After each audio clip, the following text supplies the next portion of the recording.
오늘 나눌 말씀은 레위기 19장 11절에서 14절 말씀입니다. 레위기 19장 11절에서 14절의 말씀 우리 함께 보겠습니다.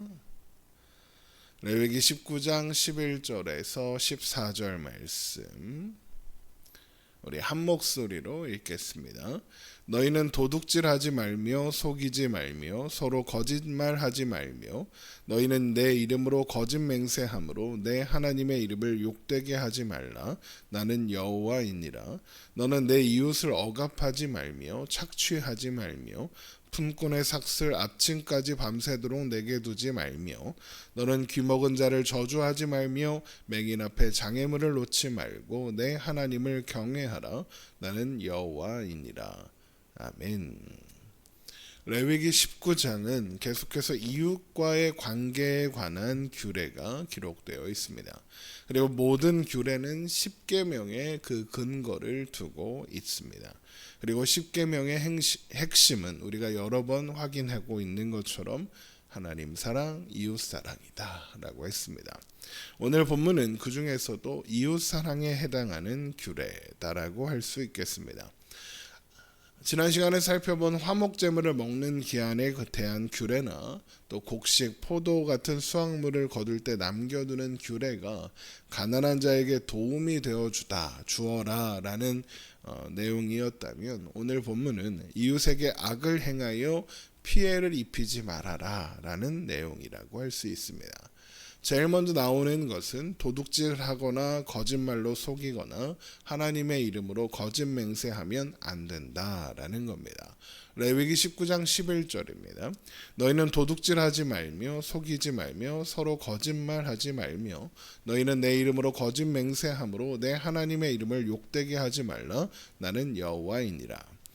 이것은 10계명 중 하나님의 이름을 망령되이 부르지 말라라고 하신 3계명, 도둑질하지 말라고 하신 8계명, 이웃에 대하여 거짓 증거하지 말라고 하신 9계명, 이웃의 소유를 탐내지 말라 하신 10계명에 해당합니다. 하나님의 백성들은 서로의 권리를 존중해 주어야 합니다. 이것은 단순히 윤리나 도덕이나 어떤 시민의식에 관한 내용이 아닙니다. 하나님의 백성들이 서로의 권리를 존중해 주는 것은 서로가 하나님의 백성이기 때문에 그렇습니다. 그리고 하나님의 백성은 하나님의 인도와 보호를 받는 존재죠. 또한 하나님으로부터 모든 것을 공급받아 사는 존재입니다. 그러므로 남의 소유를 빼앗을 필요도 없고 남의 소유를 빼앗기 위해 거짓말로 속이거나 하나님의 이름을 들먹이며 거짓 맹세로 사기를 칠 필요도 없습니다. 하나님이 책임지시는 하나님의 백성이니까요. 결국 하나님은 이 규례를 통해서 하나님께서 하나님의 백성들의 필요를 채우실 것이므로 필요한 것을 얻기 위해 이웃의 것을 빼앗을 필요가 없다라고 말씀하시는 겁니다. 그래서 나는 여호와다라는 말씀으로 마무리가 되는 거죠.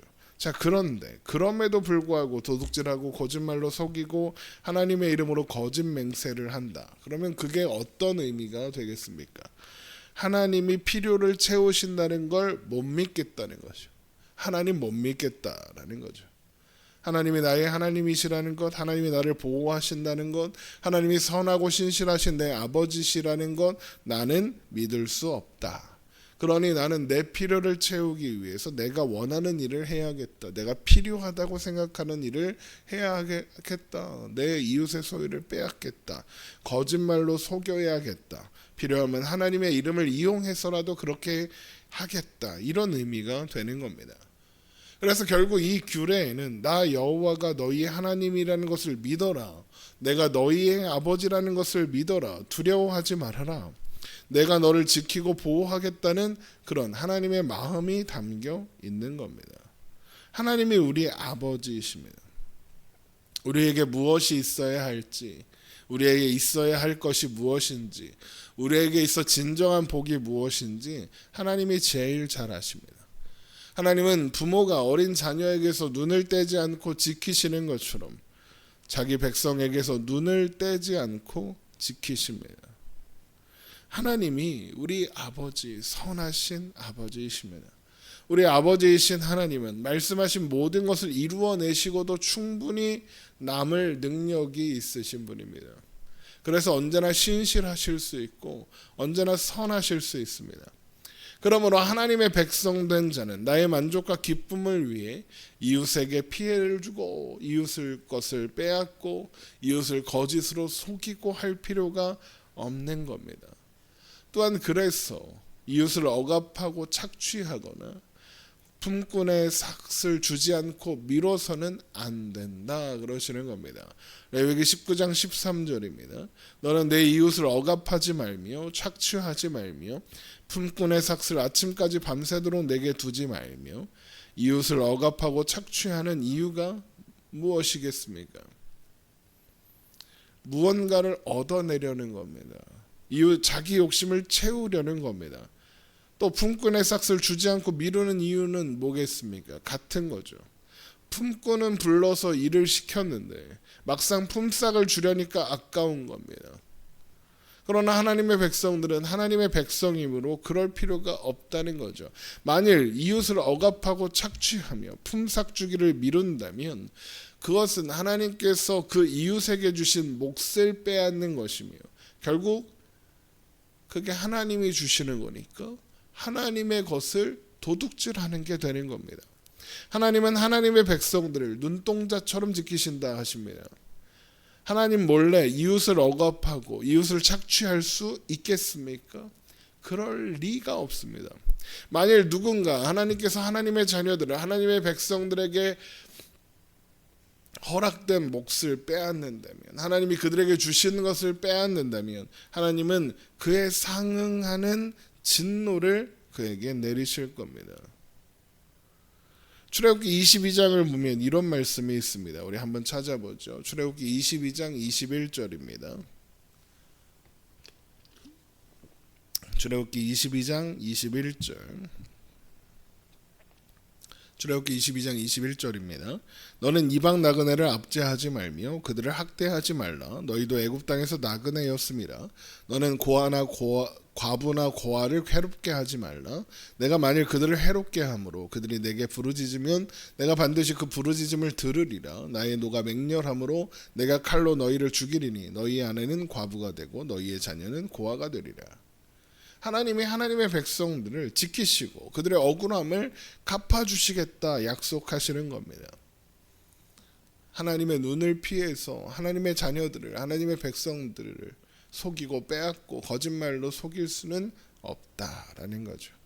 뿐만 아니라 하나님은 장애가 있는 이웃에게도 해를 가하지 말라라고 말씀하십니다. 레위기 19장 14절입니다. 너는 기먹은 자를 저주하지 말며 맹인 앞에 장애물을 놓지 말고 내 하나님을 경외하라. 나는 여호와이니라. 하나님은 하나님을 경외하는 것과 장애가 있는 이웃에게 해를 가하지 않는 것을 같은 것으로 다루시겠다라고 말씀하시는 겁니다. 그러니까 장애가 있는 이웃에게 해를 가한다는 것은 하나님을 경외하지 않고 하나님을 사랑하지 않고 하나님을 무시하고 대적하는 것과 같다라는 겁니다. 사람들이 왜 청각장애가 있는 사람을 저주하고 또 시각장애 있는 사람의 앞에 장애물을 놓고 그런 일을 할까요? 못 보고 못 들으니까 그런 겁니다. 아마 그들은 이런 행동을 하면서 그저 장난이다 그럴 겁니다. 그러니까 재미를 위해서 장애가 있는 이웃을 괴롭힌다라는 거죠. 그러나 타인의 고통을 보면서 즐거워하는 일은 하나님을 무시하고 하나님을 대적하는 것과 같은 무게를 가진다는 거죠. 그리고 하나님은 자신을 대적하는 자를 그냥 내버려 두지 않으십니다. 사무엘상 2장 10절에 여호와를 대적하는 자는 산산이 깨어질 것이라. 하늘에서 우레로 그들을 치시리로다. 여호와께서 땅끝까지 심판을 내리시고 자기 왕에게 힘을 주시며 자기의 기름 부음 받은 자의 뿔을 높이시리로다니라. 하나님은 이런 분입니다.